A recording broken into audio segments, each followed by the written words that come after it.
ẹ múra sílẹ̀ o, ìfẹ̀hónúhàn June 12 yóò wáyé lọ́sùn, Àbújá, Benue àtàwọn ìpínlẹ̀ káàkiri orílẹ̀-èdè yìí. Gbogbo ètò ló ti tò báyìí lórí ìfẹ̀hónúhàn tí àwọn ọmọ orílẹ̀-èdè yìí fẹ́ ṣe lọ́jọ́ tọ́sídẹ̀ẹ́ ọjọ́ 12 oṣù kẹfà ọdún 2025 láti fi àìdùnnú wọn hàn sí ìnira ètò ọrọ̀ ajé àti àìsí ààbò tó péye lábẹ́ ìṣèjọba ààrẹ Bọ́lá Tinubu.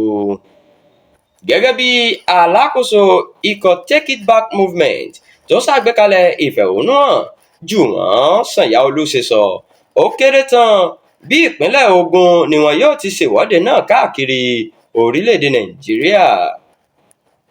Ó ní Oríìtọ́láàyá ní ti àwọn Ọ̀ṣun yóò ti ṣe tiwọn, àwọn ará Àbújá yóò sì péjọ sí Eagle Square, àwọn ará Èkó yóò sì péjọ sí Badagry, Maryland, Àbàrá àti Tollgate láago 7 àárọ̀. Ní ìpínlẹ̀ Ondo, Cathedral Junction ni wọn yóò ti kóra jọ sí. Museum Ground làwọn èèyàn Ẹdó yóò lò, nígbà tí àwọn ti ìpínlẹ̀ Niger yóò wà ní Gídá Màtásà láago 8 àárọ̀ àti bẹ́ẹ̀ bẹ́ẹ̀ lọ.